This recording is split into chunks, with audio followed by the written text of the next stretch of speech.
قرض بانک و تجارت، درستی نظارت، طرز حلال شفا، همکاری وعده وفا، احکام هجرت، سفر، طبق شریعت نظر، این همه در برنامه ترازوی عمل. بسم الله الرحمن الرحیم. السلام علیکم و رحمت الله و برکاته. شنوندگان و بینندگان عزیز برنامه های ما، پیش از همه معذرت خواهی میکنم از یک شما عزیزان از اینکه برنامه ما امروز کمی دیرتر شروع شد، آن هم به سبب بعضی از مشکلی های تکنیکی که خواه و نخواه بعضا می شود. امروز می خواهم توجه شما را به یکی از موضوع های داغ جامعه، موضوعی که باید گفته شود و کسی در باره‌اش زبان وا نمی کند و این مسئله رو خیلی زیادی ها سبک می گیرند، حتی پیشروی هم می دانند به آنجا جلب کنند. آن هم موضوع پیشروی زنهای تاجیکستان، موضوعی که اساساً اکثریت زنهای ما پیشروی رو در چی می بینند و برای زنهای ما پیشروی گویان چی را آموختند، چگونه که به اکثریت دینگویان بعضی از مسئله ها رو آموزانیدن که عموماً به دین رابطه ندارد، بعضی از موضوع ها رو همچون پیشروی برای زنها معین کردن و یا اینکه تعریف کردن، در حالی که به جز عقب ماندگی چیز دیگری نیست. و هر جامعه که درباره دردهای خود، درباره مصیبت‌های خود، درباره مشکلی‌هایی که دارد در آن باره‌ها صحبت کرده نمی شود، آن جامعه هرگز اصلاح نمی شود، آن مردم هرگز نمی توانند پیشرفت کنند. و هر جایی که حتی در درون خانه، حتی هر یک شخص خودش وقت زیاد درباره مشکلی‌هایش، مصیبت‌هایش، خطاگی‌هایش فکر می‌کند، از پی اصلاح آن می شود. و هرگز با پنهان کردن و یا برعکس خطاگی را چیزی درست و صحیح نشان دادن، هرگز کسی نجات نیافته است و موفق هم نشده است. و امروز مشکلی در ما، در اکثریت هم شخصیت هم جامعه ما در این است که خیلی زیاد از مشکلی ها را مویان همچون مشکل یک نعمت برای جامعه قبول کرده ایم، در حالی که بجز مصیبت و بجز درد چیزی دیگری نیست. و انا همین یکی از مشکلی هایی که به نظر اکثریت همچون اید نشان دادن، همچون خرسندی نشان دادن، ولی رمزی از رمز غلامداری است، عقب ماندگی است، دو بخشت حتی به عقلی است. میخواهم در بارش امروز صحبت داشته باشیم. آن هم در باره رقص و زیبا پوشیدن و اطلس و تملق که اکثریت آن را پیشروی زنها میدانند و علاقه پیشروی قبول هم کردند. درباره اینکه جامعه همیشه با ذکاوت زنها، با تربیت خوب مادران پیش می رود و شیرمردها در دامن زنهای با سواد و با عقل بزرگ می شوند، یگان تای از ما شک و تردید نداریم. و هر جای رفتید و هر کسی صحبت کردید، اولین تربیت خود را در دامان مادر می گیرد. اونی که در دامان مادر تربیت نگرفته است و خطاگی ها رو وقتی میبینیم میگیم او که دیگر مادر رو ندید، او در یتیم خانه بزرگ شد یا در دست فلانی و فلانی بزرگ شد. از اینجاست که او مشکل دارد. یعنی علاقه مردم هم به تربیت بودن یک نفر رو، بد اخلاق بودن یک نفر رو زیادی نسبت میتین به اینکه او مادر ندارد. و همه میدونیم که مکتب اولین ما و مربیه اولین ما مادر است. ولی آیا جامعه برای این مربیه رو تا اندازه تربیت کردن که او تواند طلبه های خوب و گفتیم فرزنده های خوب پیشکش کند و به وای رساند، جامعه چی کار برای او میکند؟ و یا اینکه ما خودمان چی کار برای یک زن تا که او تواند فرزندان خوب بزرگ کند، یک زن تواند جامعه آباد کند و او چی کار میکنیم؟ و خود زنها هم برای اینکه یک مادر خوب باشند، در حقیقت زنهای موفق و پیشرفته باشند، به نظر خود شما چی چیز را موفقیت و پیشروی میدانند؟ این مسئله هست که باید گفته شود و باید در این باره زیاد صحبت شود. آره شنیده، یعنی ما الکی عادت کردیم که خیلی که بارها گفتم قصه شنیدن در باره زن دوزخی و زن جنتی و این چیزها، ولی برای زنها تا که از اهل جنت باشند خود زنها چیکار کرده ایستادن و این چونین تا که دنیای آنها به دوزخ تبدیل نشود خود جامعه و خود زن باز هم چیکار کرده ایستاده است. اینجا حتی بعضا حرف هم برای زدن پیدا نمی کنیم وقتی می بینیم که حتی از منبر از جایهایی که در آنجا باید درد جامعه گفته شود یا مسئله های مهم گفته شود درباره این که حجاب سبب پسشوی حقوق زن هاست یا اینکه رمز بی عقلی هست یا عقب ماندگی هست، بعضیا صحبت میکنن و به فکر من تمام نفرانی که برنامه های یوتیوب رو تماشا میکنن خبر دارند از زنی که چقدر برآمده درباره حجاب، چقدر دشنام هم کرده بود و تحقیر هم کرده بود، ولی دیر نشد و خودش هم از دنیا رفت که دیگر آخرتی او رو کسی نمیداند، ولی به سزایش میرسد. و اینجا وقتی گپ درباره حجاب میرود و یا درباره زنی که میگوید من با لباس شرعی میگردم، من همان گونه که پروردگارم امر کرده است همان گونه میگردم، این زن را طور درباره صحبت می شود در اکثریت جایها، حتی از زبان مقامداران که این زن عقب مانده است، این زن تقلید کورکورانه عرب ها یا فرهنگ بیگانه می کند. ولی وقتی درباره عمر یک دانشجو صحبت می رود که 5 سال او باید کتاب خواند، 5 سال او برای که اگر مدرس است آینده معلمی خوب شود، اگر طبیب است آینده باید یک طبیب خوب باشد، هر حال یعنی کسب هنری که دارد باید تخصص بگیرد. 5 سال عمری او، از 5 سال شاید 3 سال آن در چگونه پوشیدن و چگونه شعر خواندن، چگونه در عید نوروز و استقلال و دیگر عیدهای زیاد هم ما داریم برآمده در کوچه رقصیدن و چگونه خودش در زنگ آخر با که رقصیدن و پوشیدن با این فکر و خیالات تمام می شود. طلبه‌ای که 11 سال به مکتب می رود باید در طول 11 سال چقدر کتاب ها رو او بخواند، چقدر فکر او برای آینده اش، برای زندگیش باید وسیع باشد و الکی دوربین باشد. در طول 11 سال اکثریت آنهایی که مکتب تمام کردن خاطرات از مکتب خود فقط از جشن ها دارند، از تیاری دیدن به جشن ها، از پوشیدن و از رقصیدن و از قطار ایستادن ها دارند. اما این رو کسی درباره‌اش چیزی نمیگوید. کسی نمیگوید این رمز بی عقلی است، این عقب ماندگی است، این مسئله هایی هست که باید درباره‌اش گفت و اصلاح کرد. و چیزی دیگر این است که وقتی 1300 سال تقریبا در جهان کشورهای مسلمانی بودند، خلافت اسلامی بود، امارت بخارا بود، همه میدونستیم که رقاصه و کارهای پست یا کارهایی که عموما یعنی زنها مثل رقص و مثل سرود خواندن و کارهای دیگر میکنن، اساسا رقصهای زنهای غیر مسلمان اون را انجام میدادن یا عادتا کنیس‌ها این کارها رو میکردن و هیچ کسی جرئت نمیکرد یک زن مسلمان رو، یک زنی که پایبند شریعتش هست در کشورش هست، بگوید که تو بیا رقص بکن، تو بیا این گونه لباس بپوش، مثلا اطلس بپوش، تو در فلان جا 60 مصرع باشد، 20 مصرع باشد، 10 مصرع باشد،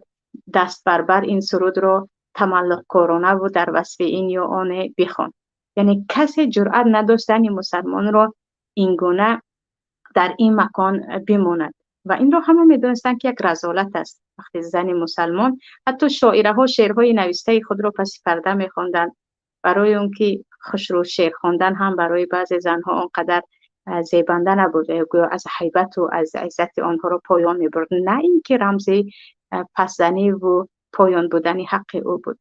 و حتی طول 70 سالی که شوروی در زمین های ما حکم روایی کرد، آره زنها کار میکردن، زنها خسته بودن، زنها مظلوم بودن، ولی در یاد دارید که مادر شما، مادر بزرگ شما گفته باشد که ما رو از داخل درس می بردن تو قطار بیستیم و برای این یا آن جشنه و یا پیشواز اینه و یا آن ساعت ها تیاره بینیم. در خاطر دارید که خاله‌تان، عمه‌تان، آنه که معلمه یا اینکه یگان در نهادهای دیگر کار میکرد در زمان شوروی گفته باشد که ما ساعتها در بری کوچه ها انتظار هستیم با کرته اطلس و در دستگل، آن هم برای مردها با گل زنها انتظار میشوند. این هم خیلی عجیب است. در خاطر ما نداریم با آن همه ظلم، با آن همه کاری که شوروی کرد تا این اندازه که امروز زنهای ما در حالت پستی هستند که شما اکثریت میگن این پستی نیست، این در این حالت نبود. یعنی دیده نمیشد که زنها در زمان حتی شوروی در کوچه ها همون گونه‌ای که امروز در نوروز میبینیم، همون گونه‌ای که در عید استقلال میبینیم، در جشن سال نو میبینیم و همان گونه‌ای که رقص‌های بی‌حیانه که پسر و دخترچه‌های 14 ساله و 15 ساله ها حتی در صحنه‌های مکتب میکنن که خیلی زیاد است، یا در داخل سینف‌خانه‌ها که میتوانید همتون از یوتیوب پیدا کنید، این چیزها رو در زمان شوروی دیده نمیشه. یعنی این امروزه شرایط حاضره رو یک بار فکر کنیم، یک بار ببینیم که در این مسئله، یعنی در این حالتی که امروز زنهای ما قرار دارند و اون هم زنهایی که آنها پیشرفته هستند و گفت خودشان و به نظر اکثریت جامعه. چرا بیاید ما درباره زنهای مردکار صحبت نمی کنیم؟ اون یک موضوع علاهیده است. درباره زنهای فراش صحبت نمی کنیم، فراشی میکنن. یا درباره زنهایی که تاجره هستند، در بازار عمرشان گذشت برای پیدا کردن نان حلال، درباره آنها. درباره زنهایی که در مردکار بازار میستند و این چونین درباره بعضی زنهای بی‌راحت. آنها را یکسو گذاریم. ما الان درباره گویا طبقه بالایی زنهایی که صاحبی دیپلم هستند یا آنها در مکاتب عالی خواندند یا اینکه در مکانهای معین و خاص کار میکنن که مثل اونها زنهایی که در این نهادها کار کند کم هستند، مثل معلمه و دکتر و دیگر کارگر این و آن. و این چونین درباره دانش آموزان، دخترکان 21 ساله، 23 ساله، 24 ساله که 5 سال بعضشان 7 سال بعضشان زیادتر در دانشگاه میخوانند، درباره اینها صحبت کنیم.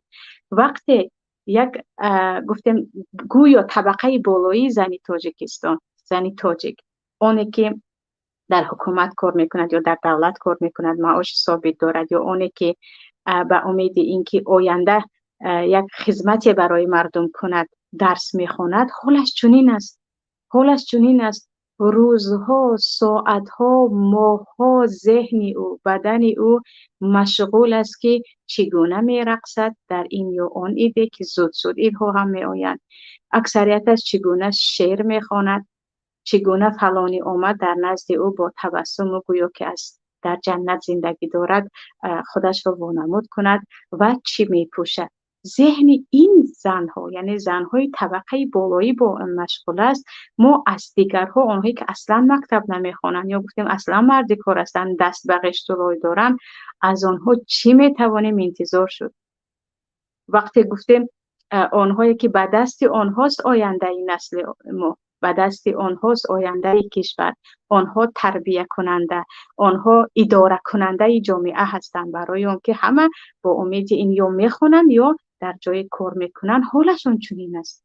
حالشون چنین است که اگر و الله قسم به کسی که غیر تاجیک است یا غیر گفتیم آسیای میانگی هست و کشورهای دیگر گوید که در ما زنها چنین ساعت ها، چنین وقت ها، چنین کارهای میکنن، اون هم آمادگی ها بعید، دیگر مردم عقلشون قبول نمی کند که چگونه یک مادر، بعضش مادر بزرگ، معلمه ها، ندیدین معلمه هایی که ساعت ها قطار میستند، حتی به نزدیکی طبیبان رو هم بود، قطار کنان از اینجا به اونجا راه میگردانیدن که نمیدونم برای چی بود، اون برای تشکرگویی، سپاس گفتن یا چیزی دیگر. انا این رو وقتی میبینید پس دیگر چی میتوانیم ما انتظار شد از زنهایی که دیگر اونها گفتیم پایان تر است و اکثریت این رو همچون فخر قبول کردن و همچون پیشروی قبول کردن، در حالی که زنی که بجز پوشیدن تقریبا 5 سال در وقت دانشجویی دیگر فکر ندارد، برای او مهم نیست چگونه از امتحان ها میگذرد، در این سالها چی چیزها خواند، چه نقشه های برای آینده دارد. او میتواند از خود کی را بسازد و به دیگران چگونه کمک کند. فکر اساسیش در این اید من چی میپوشیده باشم، در این اید مرا در کدام از این هنرها قبول میکرده باشم، من میرقصیده باشم یا سرود میخوانده باشم یا قصه هایم رو درست کرده نشان میداده باشم چیز دیگر. و وقتی که به جای اینکه طلبه ها بگویند آخر سال است ما چی خواندیم بیاید یک بار ببینیم در این سال ما چی خواندیم، چی چیز در ذهن ما موند، از مکتب چی چیز گرفتیم، فکرشون در باره رقصیدن است. من با کی میرقصم، دوگانم با کی میرقصد، ما در کجا میرقصیم، چگونه ما زنگ آخر رو تمام میکنیم. و فکر وقتی این چیز است، یعنی فکری به گفت خودمون زنهای پیشرفته، پس از ما چی چیز میتوان انتظار شد. و عیناً عزیزان زیادی ها میگن نه نه این کمی رقص و کمی لباس و به این چیزها اینقدر شما کل آینده ملت رو به نابودی نبرید، یعنی نابود میشود گویا نیت نکنید. اگر به اروپا نگاه کنیم، به امریکا نگاه کنیم، چند سال پیش عیناً همون رقص و همون لباس و همون بعضی ذهنها در اکثریت جوانهای آنها بود. امروز وقتی میبینید آره خیلی اقتصادی قوی دارد، خیلی از نهادهای مثلا از ما نگاه کرده در بسیار مسئله و پیشرفته است، اما اخلاق، فساد اخلاقی آنها دیگر عالم را دارد نابود میکند. عائله چیز وجود ندارد، زن و شوهر نام وجود ندارد، فرزند پدر و مادر را نمیشناسد، حتی با حیوانات آنها ازدواج میکنند. یعنی فساد اخلاقی که سبب هزار و یک بلا و بیماری و عموما در آنجا دیگر چیزی گفتیم از اخلاق آدمی نمانده است. و جامعه ما هم عیناً همین روز اگر به حالش گذاریم و این چونین این نفرانی که مویان میگویم اینها پیشرفته هستند، انا اینها در اینجا یا آنجا کار میکنند، در زیر دست این زن مثلا 40 کس و 100 کس و چند نفر کار میکنند، اگر ذهن اینها همین گونه بماند، یعنی پیشروی رو اینها این گونه ببینن، میبینید که پس از چند سال دیگر از این هم که الان داریم و اکثریت پدر و مادران الکی از فساد اخلاقی جوانها الکی دیگر نابود شوی زیادی عائله و شکایت میکنن، از این بدترش میآید و از این بهترش نمیآید.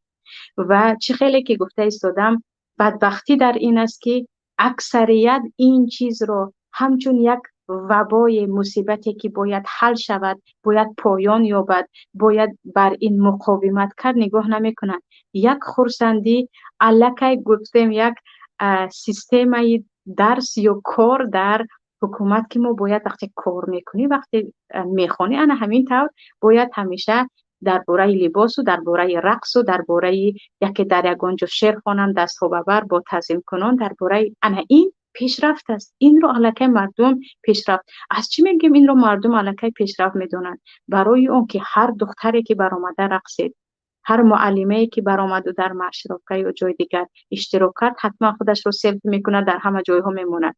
عکس از این. و حتی خیلی معذرت میخوام، مردهایی هستند که خواهر خود را، شاید همسر خود را وقتی در نوروز رقصیده ایستاده است یا در دستش گل کدام رئیس شهر یا چیزی دیگر رو انتظار شده است، صورت میگیرند و در فیسبوک خود میمونند.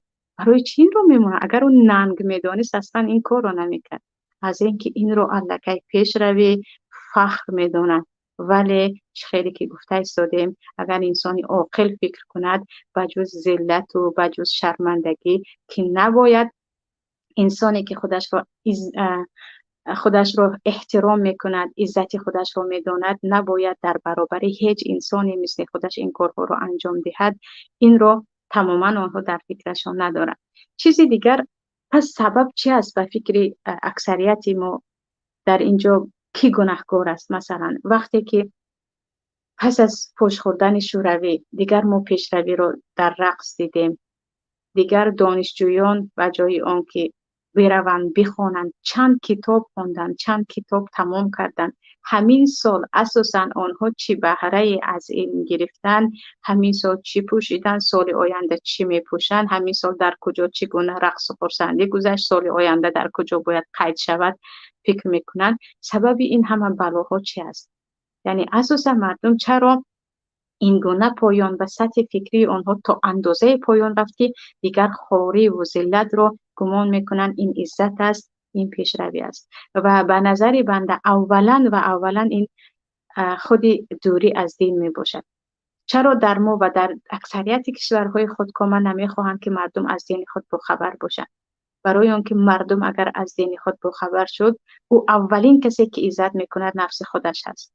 او اولین کسی که به جایش میماند و میگوید من به دنیا نه آمدم تا که در نزد کسی سجده کنم یا تعظیم کنم یا برای رضاگی کسی چندین روزها برقصم و بخوانم و دیگر پوشم. او میگوید من به دنیا آمدم تا که عبادت خالقم را کنم. برای اون که تو اگر پروردگارت را شناختی، در دینت هستی، تو خودت را میشناسی. انا مردم هم ببخشید، انا در بالا هم نمیخواهم که شما از دین خود خبر باشید. تمامی راه های آموزش دین، آن هم دین صحیح که در حقیقت آن دین محمد صلی الله علیه و سلم هست، درهای آن را میبندند. ببینید حتی پیامبر صلی الله علیه و سلم با اون که انسان عادی نبودن، پیامبر الله بودن و این چنین خلیفه مسلمان ها بودن، به کسی اجازه نمیدادن حتی تعظیم کند. سجده یک طرف است، تعظیم کردن رو اجازه نداده بودن. در ما حدیث در ترمذی هست که وقتی پرسیده می شود که در وقت سلام کردن فقط آیا ما به یکدیگر تعظیم کنیم، پیامبر میگن این کارو نکنید. تعظیم فقط به خاطر برای الله هست.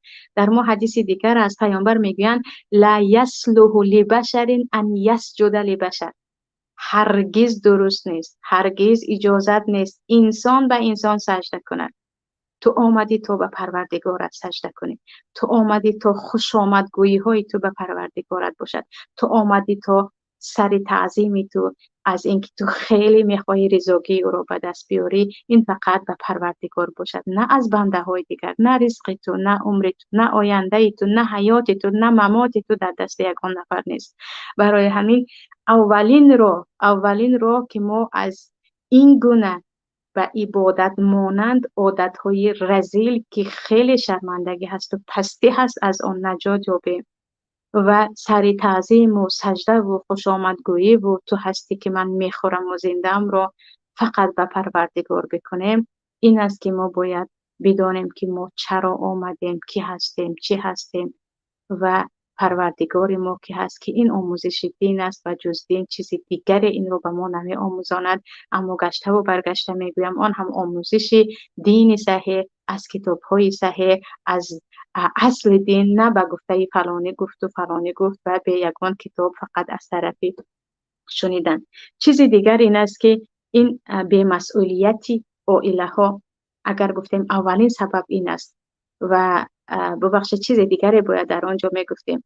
ببینید که پدری که دیندار است، پدری که با وقار است و او میداند که او مسئول است در نزد پروردگار از دختری خود، از زنی خود، از فرزند خود، از آینده خود.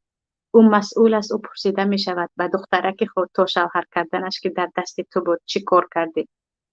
از همسر خود پرسیده می شود. هرگز این گونه پدرهای دینداره که آنها مسئولیت خود را در نزد پروردگار میشناسند دیده نمی شود که بگوید دخترکم دانشگاه بخوان، نیم عمرت را در رقص و بازی صرف کن. آره، خواندن هرگز برای زنها من نیست. گاهی می شود که زنی مسلمان فرض است که بخواند، اما خواندن این نیست که تو در لباس بینی، تو در رقص و بازی بینی، تو چگونه جشن گرفتن این و یا آن اید و یا آن اید و یا پیشواز گرفتن دیگران بینی. و خود پدر و مادر هم اگر در حقیقت از الله بترسند، هرگز عمر فرزند خود را این گونه ضایع نمی کنند. اگر 1001 بهانه پیدا کنند هم می توانند پیدا کنند، ولی نه خود را نه دختر خود را هرگز همچون برده، ببخشید همچون کنیز زیر پای دیگران که آنها ببینند و این منظره های زیبای رنگ و برنگ و گل و گلدسته را خوش رو نشان دهند نمیفرستند. چیز دیگر در این مسئله، علل خصوص در طلبه ها، دخترکان عزیزی من، دخترکان 15 ساله 14 ساله که در مکتب و یا خاطرات آنها از مکتب فقط پوشیدن فرما است، پوشیدن اطلس است، ببخشید باز چگونه جشن گرفتن و رقصیدن است. چیز دیگر این بی‌مسئولیتی عائله ها می باشد، بی‌مسئولیتی پدر و مادر می باشد. پدر و مادر مسئول است. او از عمر فرزند خود پرسیده می شود. فرزند در دست شما امانت است. نباید پدر و مادر به فرزند اجازه بدهد که عمر خود را این گونه سپری کند، چند روز خود را این گونه گذراند. به یک کودک اگر فقط در یک سال به عمرش اهمیت داد، او میتواند چقدر از کتاب ها رو خوانده تمام کند. کودکایی هستند که هر 3 روز یک کتاب رو خوانده تمام میکنند. کودکایی هستند که به جز اینکه در یک سال حفظ قرآن کنند، آنها میتوانند 1001 کتاب دیگر رو در 11 سال بخوانند. اما پدر و مادری که دیگر برعکس میرود برای رقصیدن دخترش، ببخشید به این پدر دیگر چی میگوید، پول میفرستد برای رقصیدن دخترش که اطلس بخر یا چیز دیگر بخر. مادر برای در بین مردها رقصیدن دخترش، برای دخترش خودش آمادگی میگیرد. یعنی اینجا دخترچه یا گفتیم کودک آنگونه با ذهن و با قلب شفاف به دنیا می آید که هرچی به اون نقش کردیم اون رو قبول دارد. همین گونه قلب انسان هم، ذهن انسان هم اگر با حق پر نشد با باطل پر شدن میگیرد. و اینجا بیچاره دخترک در مکتب معلمه ها یا معلم ها که آنها پیش از معلم بودن مربی هستند و آنها هم در نزد پروردگار جواب میگویند برای هر 1 ساعت و دقیقه کودکان، علل خصوص دخترکانی که تماما بیگان فایده در آنجا هدر می شود. در مکتب که چیزی دیگر، در داخل خانه حداقل مادر نشیند بگوید که دخترک من، کاری که تو الان کرده ایستاده نباید آن رو بکنی. تیاری که الان میبینی به چیز دیگر تیاری ببین. ساعت هایی که گفته ایستاده با همسنفان درباره این و یا آن مصلحت میکنید یا همراه معلمه درباره این و یا آن چیز همگی نقشه میکشید، آن رو باید درباره آینده، درباره چی خوندی، چی کار کردی، چی کار باید بکنی گذرانی. این تماما از یک سو اسراف وقت باشد، از یک سو گذرانیدن عمر در گناه باشد، از یک سوی دیگر اینقدر انسان خودش رو بی عزت کردن است. تصور کنید دخترک از آن میفخرد که در بین مردها رقص میکند با همسنفش. دخترک از آن میفخرد که برای کدام انسانی که او در نزد پروردگار ببخشید یک نجس هست، از او کسی خیر ندید، میبراید و دستش در بر 1001 قطار شعر و خنده و تملق‌کاری رو میکند. باز از این میفخرد، باز از این مادر هم میفخرد، از این پدر هم میفخرد.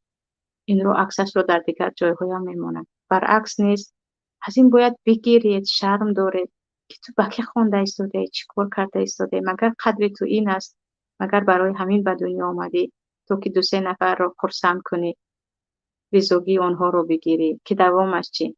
ندیدیم که زندگی کسی که این گونه رقصید و بازید و سرود خوان تغییر یافت، یک بار حیاتش از خواب برآمد و به قصر نشین شد. چیزی دیگر اگر گفتیم اینجا به مسئولیت پدر و مادران است، علل خصوص پدر مسلمان در این مسئله باید جدی باشد. بعضی ها میگویند که با خودم هم بعضی از دانشجوها از خود دوشنبه صحبت میکنن که معلمه جان با چیزهایی که شما میگوید ما دیگر باید خوندن رو ترک کنیم. من هرگز نمیگویم شما بی سواد بمانید، نخوانید، هرگز. یعنی همیشه انشاءالله تا دوام تا آخر عمرم بر این هستم که دخترک ها بخوانند، صاحب علم شوند، برای که مادری که بی سواد است از او چیز دیگر انتظار شده نمیشود، یگان چیز خوبه. ولی که به خاطر اینکه من صاحب دیپلم میشوم نباید شما آینده خود رو بسوزانید، عزت و شرف خود رو زیر پا کنید. من نفری رو میشناسم، یا علل خصوص درباره زن باره صحبت کرده بودیم، مروه نامش چی بود؟ نامش کوکچی بود، مروه کوکچی بود به فکرم، که به خاطر اینکه اهانتش کردن، حجابش رو از سرش گرفتنی بودن، برآمده تماما ترکیه رو ترک کرده رفته بود. ولی او که به خاطر الله دیگر گفت من هرگز عزتم رو زیر پا نمی کنم، کارم رو از دستم بگیرید، دخترانم رو از مکتب ها تماما بیرونید، اما من هرگز ظلم شما رو در اینجا تحمل نمی کنم. پس از چند سال دیگر آمد و الان همچون مشاور کار میکنه. و یکی از شاگردان خودم بودن که میگویند من به خاطر اینکه اینقدر بالایم در زمانش که میدونید تا سال 2011 تقریبا در ترکیه این چیزی که امروز در تاجیکستان هست بود، اما اون هم به این درجه که امروز مجبوری یا نمیدونم زنها رو این گونه برای آرایش کوچه ها و آرایش مجالس و آرایش ایدها 1001 لباس و 1001 زیبایی روان میکنن و عمر آنها رو میگذرانن. این گونه نبود، ولی با آن هم ظلمی که بود. ولی زیادی ها هستند به خاطر عزت خود جای خود را ترک کردن، کار خود را ترک کردن، گاه وطن خود را ترک کردن. اما اونی که خود رو عزیز نگه داشت الله او رو عزیز میکند. اونی که گفت من به خاطر عزتم از بحر دنیا میبرایم او در حقیقت عزیز میشود. برخلاف نفرانی که گویا که عزت رو در رضاگی دیگران میکوبند که اگر فلانی رو خرسند کنم، اگر مدیر مکتب رو، گفتیم دیرکتور مکتب رو، رهبر صنفم رو، دکان رو، رئیس شهر رو، اینها رو اگر من راضی کنم من عزیز میشوم. روز از روز میبینید که ذلت بارون ذلت، امروز میگوید این کار تراب باش، فردا میگوید برقص، فردا میگوید کار دیگر کن. این رو دیده ایستاده ایم، این رو من و شما دیده ایستاده ایم، ولی باز هم میخواهیم و اکثریت میخواهند پنهان کنند. پس اینجا البته که مقصد از این گفتن این که شما خودتان را نگه دارید، عزت خودتان را بدانید، این نیست که نخوانید. معنیش این است که شما باید فکر کنید همان گونه‌ای که به ذهن شما جو کردن که چگونه شما لباس بپوشید، چگونه باید آماده شوید، برعکس این رو چگونه باید از این گونه جایهایی که این تماما برای یک زنک، اگر چه گفتیم اسلام رو یک سو گذارید، همچون انسان برای یک زنک این شرمندگی هست اگر بالای او بگویند که تو 3 ماه یا حتی یک روز برای رقصیدن یا قطار ایستادن یا در دستت گل دسته گرفتن در اینجا وقتت را گذران، حتی برای یک زن عادی هم این یک ننگ است، این پستی است، این پایمال کردن حقوق می باشد. چیز دیگر اینجا، چیز دیگری که در ما هست و سبب زیاد اینگونه رفتن و اینگونه ببخشید پیشروی رو در رقص و بازی و اطلس میبینیم، این بیسوادی اکثریت مسئولان است، بیسوادی هست. و اونی که معنویاً با علم و علل خصوص در روحانی خیلی خیلی ضعیف است، خیلی از طریقه ظاهری خود را نشان دادن و دیگران را به خود جلب کردن را دوست می دارد. تصور کنید یک معلمی که با سواد است، معلم خودمون می دانیم که معلم نمی آید اولا فقط برای معاش گرفتن، اگر او انسانیت داشته باشد در حقیقت. او می گوید برداشت من تربیه هست، برداشت من تربیه کودکان است و کودکان پیش از اینکه از علم یک استاد فایده بگیرن، از اخلاق او، از شخصیت او فایده میگیرن و شخصیت یک استاد از علمش نگاه کرده زیادتر تاثیرگذار می باشد. وقتی یک معلمی بیسواد اولین هدفش این است که چگونه خودش و شاگردانش را زیبا نشان دهد یا زیبا برقصاند یا چند نفر رو اینقدر خوش رو شعرخوانانی کناند، اون هم شعرهای عادی کاش در وصف مادر میگفت، کاش در وصف خنبغلی بود، چیزی دیگر، یعنی شعری بود که از اون انسان گوش میکرد و فایده میگرفت که این گونه شعرها مضمون نیست، نه شعرهایی که همش فقط مدح و ستایش و دروغ هستن. شعرهای بر دروغ خیلی زیاد داریم. با این شعرها میخواد طلبه ها رو پیش برد و یا اینکه علکه به ذهن کودکان باید خوش رو تیاری بینید، باید چیزهایی که من میگویم یا اینکه برای ما معین میکند بپوشید و حتما بپوشید، باید خوش رو برقصید، باید خوش رو بگیری یا بخندی. علکه با این گونه نمو تربیه رو شروع میکند که این البته نشانه بیسوادی او هست. دیگر از طلبه ها چه چیز انتظار میشود؟ یک مصیبت که در اکثریت خانه ها داریم که نه مادر نه پدر، نه پدر بزرگ و مادر بزرگ دیگر حتی و ذهنشون هم نمی آید که فرزندی ما یا نبیره ما الان به چی مشغول است و عمر او چگونه گذشته ایستاده است. مصیبت دیگر معلم هایی که در داخل مکتب اینگونه با عمر کودک، با عمر دانشجو بازی میکنند، با ساعت ها، با ماه های دانشجو بازی میکنند. و من در خاطرم قصه عجیبی دیگر است عزیزان، در خاطرم هست در وقت دانشجویی در میز باره همسنف های من زنها شکایت از این کردن که استادها خیلی زیاد برای ما وظیفه خانگی میدهند از کتاب ها. مثلا برای ما میگفتن همین کتاب در طول 2 هفته باید کاملا شما خوانید و نزد ما بیایید و کتاب رو ملخص کنید. یعنی 2 هفته باید اکثریت کتاب میخوند و ملخصا به معلم میگفت و آنها میگفتن والله این ظلم است، یعنی ما به هر 2 هفته باید یک کتاب بخونیم. تصور کنید در 3 ماه ما چند کتاب میخونیم و این رو یک استاد نه تقریبا 4-5 استاد این گونه وظیفه میدهد و تو باید به او بگویی که من در 2 هفته انا این کتاب رو خوندم. اون هم فقط خوندم نه، و او باید یک ملخص کوتاه زیبای درباره کتاب کنه. این ظلم است. از این خیلی ناراضی بودن. من با آنها گفته بودم باور کنید این ظلم نیست، این نعمت است برای شما. برای اون که استاد وقتی شما کتاب میخونید هیچ فایده نمیگیرد. او میخواد شما پیشروی کرده باشید. او میخواهد در این مدت کوتاهی که 4 سال هست شما بجز برنامه‌های دانشگاه چیز دیگر هم آموخته باشید. این کتاب رو خون، اون کتاب رو خون. به معلم چی؟ او فقط میخواد مسئولیتش رو تمام کند. شما ببینید در ما چی کار میکنن. در ما میگوین در طول این 2 هفته تو باید این شعر و خوش رو هر روز در نزد آینه بخوانی. در طول 2 هفته شما باید از اینجا به اونجا چه راه رفته آمدن، چگونه رقصیدن رو یاد بگیرید. بعضی ها در طول 3 ماه میگویند ما پس از درس و جای اینکه کتاب بخونیم ما در تیاری بینی هستیم.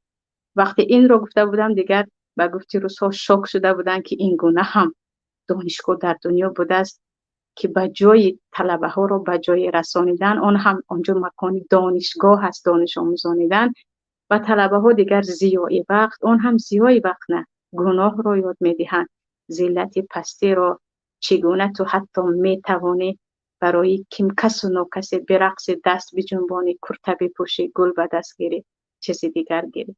و اینجا پس به مسئولیتی دیگر در مدرسین است، در معلمان هست که اگر این نهاد اصلاح شود، اگر در حقیقت معلمانی با انصاف بیایند که بگویند وقت طلبه ها در ما امانت است، روز آنها در ما امانت است، ما باید به آنها طرز زمان جدا کنیم، طرز راه آموختن را یاد بدهیم که آنها دیگر وقتشون بیهوده صرف نشود. این مشکلی ها کی ها از بین میره. اما که با این امروز چیزی که من و شما دیده ایستادیم کی می آمده باشد روزی که این گونه معلم ها نصیب فرزندان تاجیک ها و دانشجویان می شده باشند. و چیز دیگری که زیادی ها را و این راه می کشاند و خواه و ناخواه پس از 1 سال می بینی که دخترک عیناً مثل همسنفان خود فکر می کند. یک معلمه با سواد و کار شروع کرد، پس از 1 سال الکی مغز او هم شسته می شود. این ترس از تنهایی ماندن است. اگر من مثل آنها نیستم مرا تنها میگذارند. همه مرا با انگشت خود نشان میدهند. من انگشت شمار میشوم و مرا شرمنده میکنند. من از این خیلی میترسم. بهترش این است که از من چی رفته ایستاده است که همراه آنها در رقص باشم یا همراه آنها در شب نشینی باشم یا همراه آنها چیزی که آنها میپوشند بپوشم یا میگویند بگویند. ترس از تنهایی زیاد مردم رو حتی تا کفر و تا نابودی هم میکشاند. علل خصوص وقتی همنشینان ما، اطرافیان ما انسان‌های بد هم هستند و تهدیدگر هم هستند. و این سبب اساسیش این که من تنها میمونم در نفرانی هست که شخصیت ضعیف دارن، از تنهایی میترسن، در حالی که در اکثریت جایها انسان‌های قوی همیشه تنها هستند. با تنهایی در اکثریت مسئله ها میتواند انسان به پیش رود برای آنکه او دیگر درست میتواند تمرکز کند بالای نقشه هایش، بالای کارهایی که باید بکند. اما من از تنهایی میترسم، من از یک کم عقب شدن میترسم. در صنف کسی با من گپ نمیزند، گویان امروز در این کارش فردا در دیگر کارش با همین من هم رنگ جماعتم، گویان برعکس رسوا نشوینه همه رسوا میشوند. برای همین آنهایی که صاحب عقل و فهم هستند، علل خصوص خواهرکان شیرین، خواهرکان عزیزی که شکر پروردگار الکی با من خیلی زیادشان در تماس هستند، شما از تنها بودن نباید بترسید، شما از رسوایی باید بترسید. تنها بودن به کرات بهتر است از اینکه طرز زندگی کنیم که دیگر حیات ما در کنترل دیگران باشد، نقشه فردای ما را دیگران بکشند، ما آینده ما چی کار بکنیم، روزم رو من چی کار گذرانم دیگران باشد. ببینید در هر کشوری پیشرفته دنیا در روز عید برای مردم میگویند تو آزادی، چی کار خواهی بکن، میخوای خواب کن، میخوای درس بخوان، میخوای کوچه برو. در ما روز عید مردم هم در کنترل است، تو باید این رو بکنی. اما عجیب در این است که آیا این مجبوری هست یا خودمون میخواهیم؟ البته همه میدونیم که این چیز مجبوری نیست. اوره بعضا تهدید میشود که میرانیم یا امتحان چیز دیگر است، اما بهانه یافته میشود. چگونه که برای خدمت حربی نرفتن 1001 بهانه را پیدا کرده میتوانم. در ما مشکلی در این است که اکثریت خود با رضاگی خود می روند.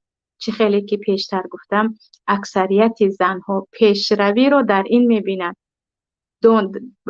اونی که در دانشگاه می خواند، یعنی خواهرک دانشجو، پیشروی خودش رو 5 سال عمر خودش رو، نقشه های خودش رو از اینکه در ببخشید بالای کتاب و درس خانیش باشد، بالای لباسش هست و بالای این اید و آن اید رو چه خیلی گذرانیدن و در کدام برنامه باید باشد که دیگر یگان فایده از آن نیست و جز حسرت و شرمندگی که انسان وقتی کمی سن سالت بالا می شود یا کمی دیگر پیرتر می شوی، وقتی به یاد می آوری میگی چی کار کردم، چی فایده بود، چی فایده گرفتم از این کارها، کی را خرسند کردم، برای کی بود آن همه، هم اسراف پول و اسراف لباس و هم اسراف وقت.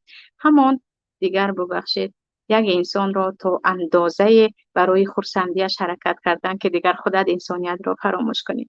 انا برای همین از اینکه زیادی مجبور کنن، زیادی خواهشمندها در ما هستند و عزیزان به این مسئله باید جدی نگاه کنیم. این مسئله باید گفته شود. هر یک مادر، هر یک پدر، هر یک خاله و تقا، هر یک پدر بزرگ و مادر بزرگ باید به آنهایی که ما میدانیم که فکر آنها، ذهن آنها در این است که پیشروی لباس است و پیشروی رقصیدن است و پیشروی در نزد یک یا دیگر شعر خواندن است که دیگر همه تو را به دوربین میگیرند، این پیشروی نیست. این رو باید بگوییم که این شرمندگی است، این خواری است، این بی عزتی هست. تو باید عزت خودت رو بدانی. تو باید برای خودت، برای پیشروی خودت، اگر رضاگی کسی رو اینقدر میخوای، پیامبر میگن سجده اگر اجازه بود من میگفتم به شوهرت سجده کن. زنی رو پیدا نمیکنید که به شوهرش با گل در خانه انتظار باشد. زنی رو پیدا نمیکنید که برای شوهرش تعظیم کنون در خانه شعر بخواند، برای شوهرش اطلس باشد که همراه چای می نوشیم. اما زنهای 50 ساله 40 ساله گذارید آن کودکان و آن دانشجویان رو میبینید در دستگل، دستها به پیش، اینقدر در نزد کیم کدام ها شعر میخوانند و برای آنها میرقصند و چیز دیگر که خیلی خیلی تأسف آور است که وقتی تو علاقه مادر بزرگی، عروس داری، داماد داری، خودت رو اینقدر قدرت رو پایان کنی، باز فکر کنی بدون بصیرت که این پیشروی است. پس عزیزان این بود برنامه امروزه من، با امید اینکه این دردها، این مصیبت ها را ما بشناسیم و توانیم کمی باشد هم اصلاح کنیم. شمایان را به پروردگار میسپارم و فراموش نکنیم که عزت و ذلت در دست پروردگار است. هر کسی را که خواست الله عزیز میکند، هر کسی را خواست ذلیل و رسوا میکند، ولی تا اندازه به دست شما هم داده است. سرنوشت همش در دست پروردگار است، اما برای شما تا اندازه آزادی هست که برای خود مسیر خود را انتخاب کنید. ان الله لا یغیر بقوم حتی یغیروا ما بانفسهم. الله هرگز مردم را تغییر نمیده تا اینکه آنها خودشان را تغییر ندهند. اگر من و شما درست فکر کردیم، بالای تغییرات خودمان، بالای عزت خودمان درست فکر کردیم و کار هم کردیم، فقط با فکر کردن نمی شود، یعنی دست به عمل شدیم، یقین بدانید که از این ذلت ها و اوج اعلای عزت می رسیم. السلام علیکم و رحمت الله و برکاته.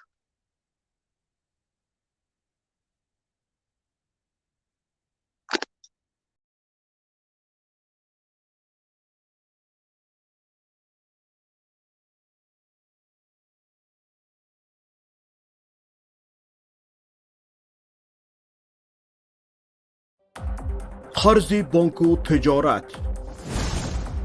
درستی نظارت، طرز حلال شفا، همکاری وعده وفا، احکام هجرت، سفر، طبق شریعت نظر، این همه در برنامه ترازوی عمل.